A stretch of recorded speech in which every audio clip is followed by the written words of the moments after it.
The time is now. Mastering adverbs of definite time. Hello, learners. In today's video, we are going to dive into the fascinating world of adverbs, more specifically, adverbs of definite time. These are the words that tell us when something happened or will happen.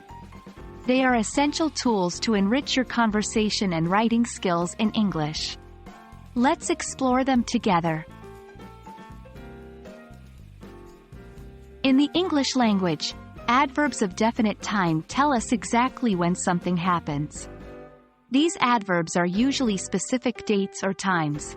For example, yesterday, today, tomorrow, last year, next week, now, then, and tonight are all adverbs of definite time. They provide us with a specific point in time when an action occurred or will occur. When using adverbs of definite time, the placement can vary, but they are typically placed at the beginning or end of the sentence. Here are some examples. Yesterday, I read a fantastic book. At the beginning of the sentence. I will meet you next week. At the end of the sentence. Now that you know what adverbs of definite time are and how to use them, let's do some practice together. 1. Last month, we moved to a new city. 2. I have a meeting tomorrow. 3.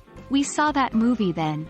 How do you feel? Practice is key to mastering these adverbs, so try to create your own sentences using different adverbs of definite time.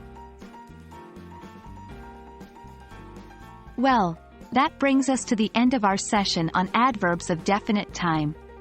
We hope this video was helpful and you are now more confident in using these adverbs in your daily conversations and writings.